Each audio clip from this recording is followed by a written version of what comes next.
We open on a bleak, snowy battlefield. Our MC, looking older and battle-hardened, is fighting desperately against multiple foes. His narration reveals his life's motto, drilled into him by his father: live for the clan. This meant sacrificing his own desires to be a mere shadow for his brother.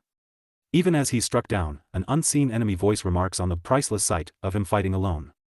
This sets up his past life, a dedicated, powerful warrior bound by duty and family expectations. A hooded figure named Boris appears, mocking the MC. Cyan recognizes him and demands to know who ordered the attack, suspecting the Emperor. Boris confirms he possesses the rumored Black Fog, a sickening, dark power he uses to overwhelm Cyan. This introduces a specific antagonist, a dangerous ability, and hints at high-level political conspiracy behind Cyan's demise. Boris reveals his plan. He identifies Cyan himself as an assassin from a group called Mist, Wait, What, and intends to frame him as an impure being affiliated with heathens. Cyan defiantly threatens Boris, but Boris reveals a powerful 9th-star magic barrier trapping Cyan. Cornered, Cyan's immediate thought is escape, not just for himself, but to reveal the real culprit with his brother's help. This moment is key. He still trusts his brother. As Cyan tries to break the barrier, a figure appears. It's his brother, Askel Vert. Askel calmly tells Cyan, "That's enough." Cyan is stunned. His narration flashes back to his father's words: Askel's success is Cyan's success.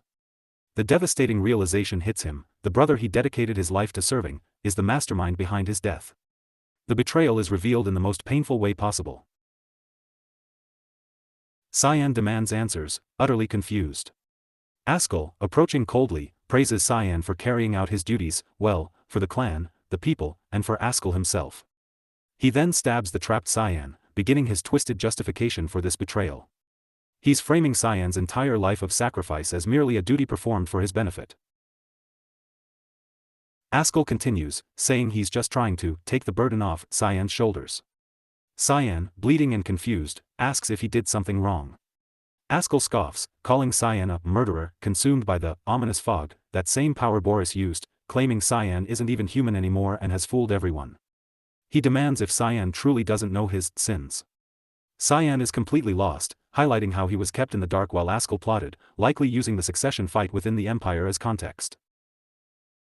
We get flashes of Cyan's past deeds, fighting the Demon King's army, participating in the war to unify the continent, all seemingly done in service to Askel.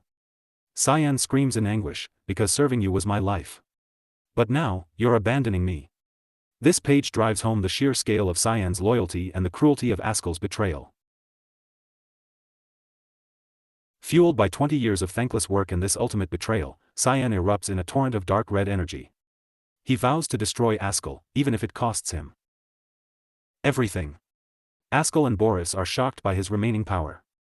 Boris even comments on the irony: the supposed hero Askel is killing his brother out of fear. Cyan's dormant power, or perhaps the Black Fog itself, awakens through his rage. Cyan gathers his remaining strength for one final, desperate attack. Ignoring Askel's taunts about shame, Cyan focuses entirely on striking Askel's weak point, aiming to prevent any potential regeneration. It's a calculated, all-or-nothing gamble born from fury and his assassin instincts. But it's futile. Askel, possibly with Boris's help, Cyan yells Boris's name, easily blocks the attack. Askel mocks Cyan's suffering, calling him a poor bastard and doubling down on the lie that Cyan is a demon whose true colors are showing. He twists the knife further, claiming he knew Cyan was evil all along. Utterly defeated, Cyan falls. Askel coldly remarks he never trusted Cyan anyway and orders his knights, and Boris, to leave. As Cyan's life fades, his final thoughts are filled with regret. Damn it. Is this my end? What a foolish life I've led. Stupid. A tragic end to a life lived in blind loyalty. Darkness, then a gasp. Cyan feels like he's drowning or falling, but suddenly snaps awake, hearing a female voice urgently calling, "Young Master. Young Master Cyan. Is this death? Or something else?" Cyan finds himself in a familiar bedroom, being woken by a young maid, Emily. He recognizes her instantly, but realizes she looks exactly as she did 20 years ago. He recognizes his childhood room, the furniture. The impossible truth dawns. Wait. He has returned to the past. Looking at his small hands, Cyan confirms he's physically a child again. Emily, mistaking his confusion for laziness, chides him for stalling because he doesn't want to go to training. This word sparks a memory in Cyan. Training? What training? Cyan looks out at the familiar Vert clan duchy. The memories flood back.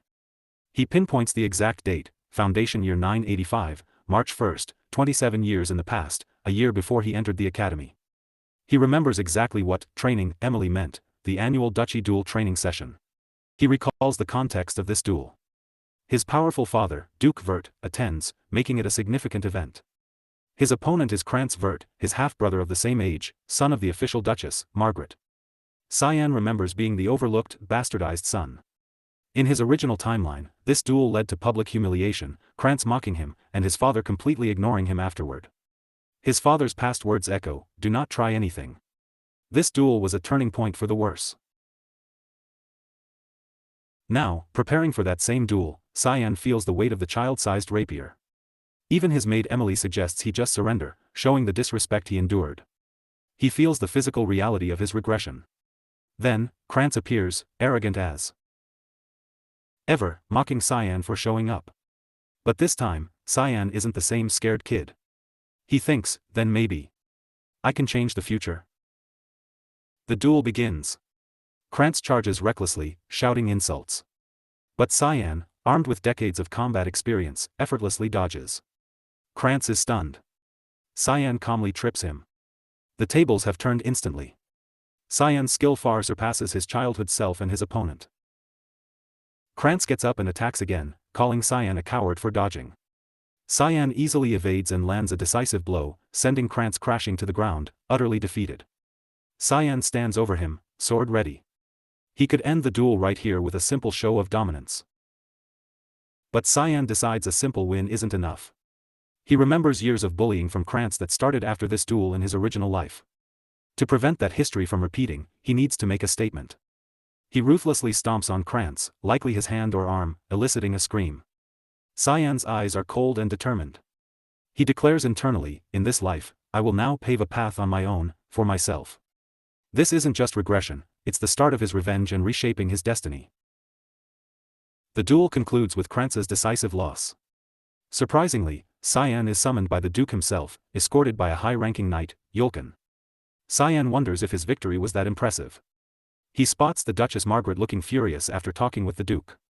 He mentally mocks her, then casually asks Yulkin if Krantz is okay. Margaret overhears and immediately confronts him, furious. Margaret explodes, calling Cyan audacious and thick-skinned. Cyan coolly replies, "That's how duels are." This enrages Margaret further, who launches into vile insults about Cyan being a bastard whose mother was saying he should be grateful for his place and not fight back. These insults, especially against his mother, cross a critical line for Cyan.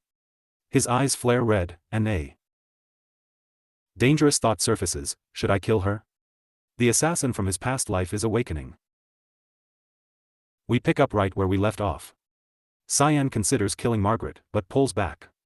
No, he thinks, I know better than anyone how to make her suffer. Instead of immediate violence, he opts for psychological torment. He subtly threatens her by mentioning he and Krantz will be going to the academy together, implying he can make Krantz's life hell, or worse. I'm sure you want your son to graduate with his limbs intact, right, Duchess?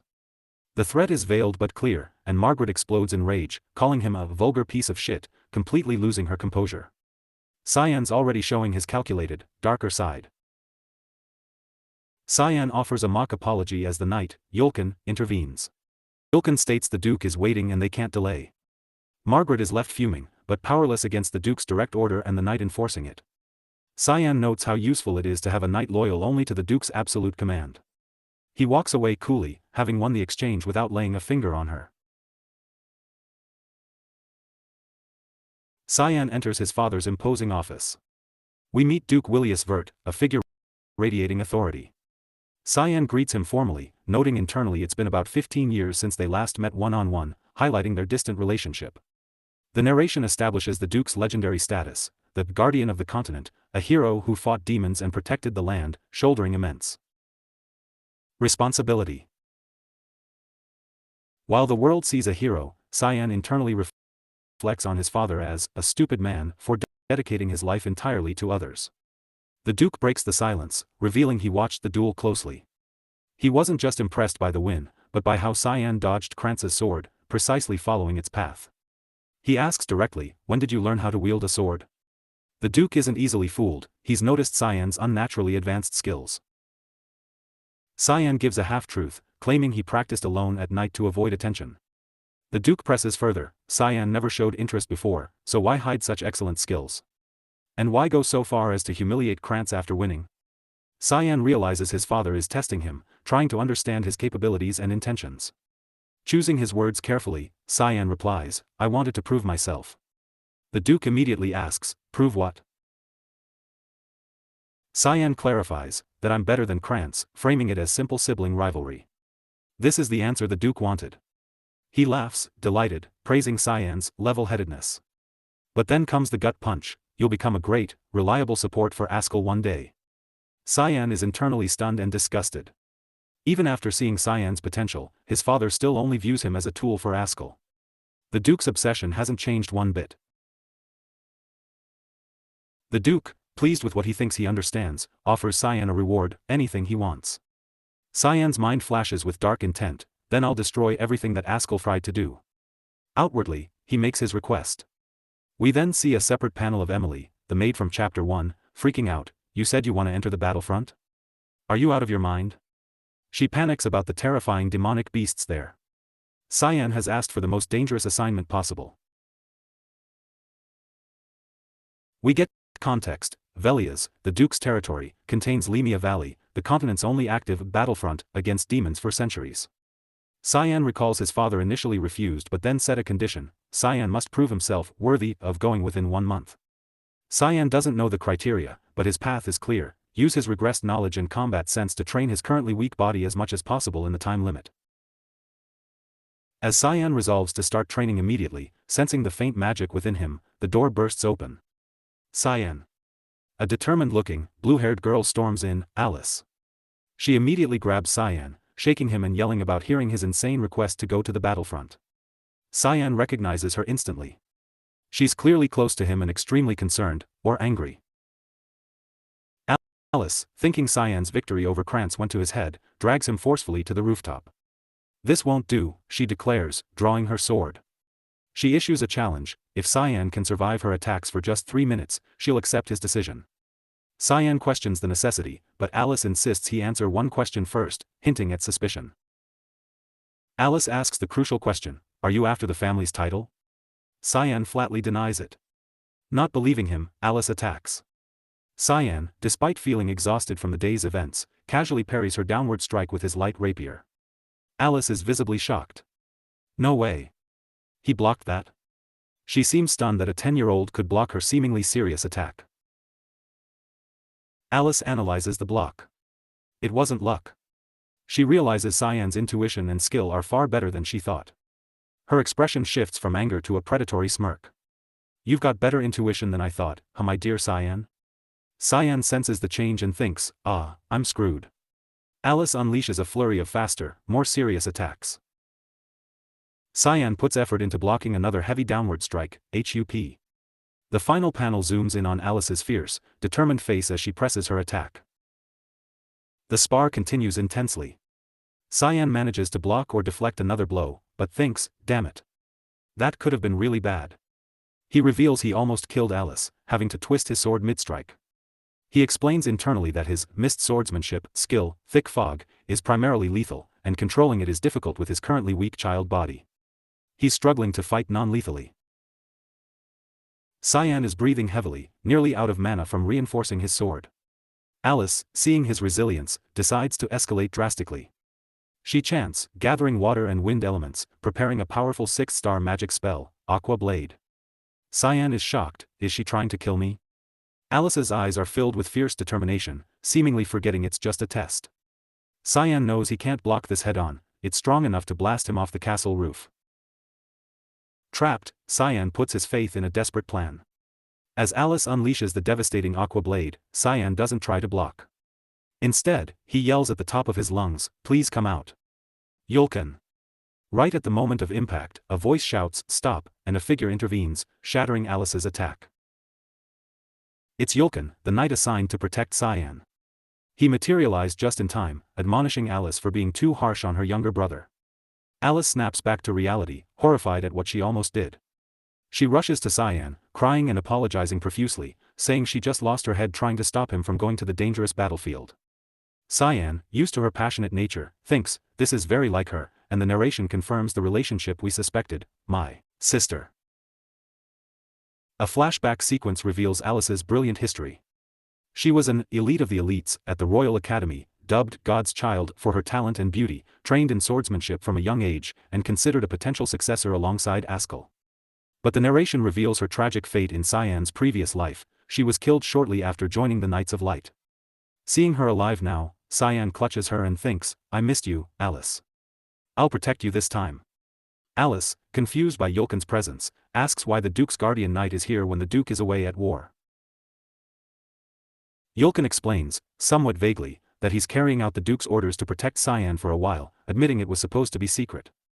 Cyan recalls sensing Yulkin following him earlier and overhears his father sleepily telling Yulkin to guard him secretly. The next day, Alice returns to the academy, having only visited briefly before her graduation. Cyan is left with his secret protector. 2 weeks pass. Cyan has been intensely strength training, but he's hit a wall, unable to break his limit. He's frustrated. Just then, Emily arrives with a package from Alice. Cyan immediately recognizes the disgusting smell. It's the hellhound's blood he asked her to acquire. It's a rare item from Limia Valley, confirming rumors of its availability on the black market. Cyan explains, to himself or the audience, that demonic beast blood is usually poisonous, causing burning pain.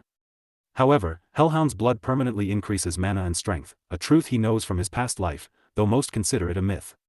He dismisses Emily's worried protests, hilariously comparing the blood's danger to her terrible cooking, specifically a mushroom soup incident that apparently stopped his heart once. He downs the blood, and surprisingly declares, it's good. Though he looks like he might throw up.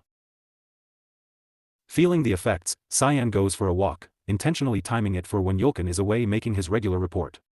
He heads to a specific location in the nearby mountains he frequented when he wanted to be alone. He recalls that in the future, his brother Askell received a divine revelation about an ancient hidden temple in these mountains. Cyan plans to find and claim whatever is inside before Askell gets the chance. Using his future knowledge, Cyan searches the area. He finds a spot where swirling red energy, likely concentrated mana, is visible, confirming the location. Smirking at the thought of stealing Askell's destined discovery, Cyan thinks, I bet you can't even imagine what I'm doing right now. He confidently steps towards the hidden entrance. Let's go. Cyan steps inside the hidden ruins. He notes it looks different from the last time he was here, in his previous life, likely after Askell found it. The narration explains this was an ancient temple dedicated to Lumendal, the god of light, erased from history after the god-demon war 300 years ago. Cyan marvels that such a place existed right behind the castle, and his senses lock onto something specific within. Cyan approaches a grand altar where a magnificent, glowing holy sword rests. This is Duran Dark. A flashback narration, dated 999 before Foundation, explains this sword was one of the god's weaponry relics that allowed humanity to defeat the stronger demon king's army in Velias. Blessed by Lumendal, Duran Dark was key to humanity's victory. Cyan recognizes the sword instantly. He knows that in the future, Askell Vert will possess this sword, leading, somehow, to Cyan's own pitiful death. He wonders if Duran Dark itself is connected to his regression. He approaches, but nothing happens. Dismissing the holy sword with contempt, holy sword, my ass, he remembers the real secret of this place. He activates a hidden mechanism on the floor behind the altar, revealing a dark symbol. Found it. Cyan observes the dark area revealed behind the altar of light. He muses, where there is light, there must be darkness too. What looks like the holy sword's shadow is actually a disguised pathway leading deeper, to another hidden room concealed by the light magic. He steps into the darkness. Inside the truly hidden chamber, Cyan finds another sword, radiating intense dark red energy. This is the real prize. Cyan greets it familiarly, it's nice to see you, my sword. Demonic sword, Kiram. He reaches out, and the sword responds, its energy enveloping his hand. Good morning, Kiram. Kiram's consciousness awakens within the sword, manifesting as a sinister, grinning entity in Cyan's mindscape. It relishes the familiar feeling of being held, expressing immediate bloodlust. It questions Cyan's lack of fear, warning him of the danger of waking a sleeping demonic sword. It's too late to regret it now, child. Kirim immediately tries to take over Cyan's body, declaring, "Your body is now mine." Dark energy surges, but Cyan resists with shocking ease, grabbing the manifestation's face. Kirim is stunned. "You weren't this rash before. How can you touch me?" Cyan coldly asserts, "I told you. This sword is mine." And violently pushes the entity back. Kirim manifests as a shadowy humanoid figure, demanding to know who Cyan is and. Crucially, why it senses Eru's aura from him, Eru being a significant name, likely Kirim's previous master. Cyan confirms he's the successor of Eru and commands Kirim, "Your master's back. Bow down." Kirim, seeing only a child, refuses defiantly. Realizing talk won't work, Cyan activates a powerful technique, demonic sword control. Purple energy chains erupt, binding and crushing Kirim's manifestation. Cyan explains that a demonic sword's goal is to possess its user, but he will be the one in control. He asks menacingly, "Why don't you just accept me as your owner while I'm still being nice?" Cyan repeatedly uses a demonic sword control, ruthlessly crushing Kirim's resistance until the demonic sword finally submits, painfully calling Cyan master. With his goal achieved, Cyan prepares to leave. Kirim manifests outside the sword as a small, floating, imp-like shadow creature, ecstatic to breathe fresh air after presumably centuries of dormancy. Kirim asks for Cyan's name. Learning it's Cyan Vert, Kirim muses it's never heard the name and wonders why Eru chose a kid like him. Cyan cryptically replies, "In my past life. I died once before." Kirim is baffled. Cyan then glances back at the holy sword Duran Dark, dismissively saying its true owner, Askel, won't appear for another 20 years. Kirim notes Cyan talks like he knows the future. Before leaving, Cyan casually picks up a glowing, golden artifact, possibly a piece or core component related to Duran Dark on the altar. Kirim freaks out, asking what he plans to do with it. Cyan just gives a dark, mischievous smirk, holding the artifact and Kirim, thinking, who knows? Maybe. It'll make things a bit more interesting in the future.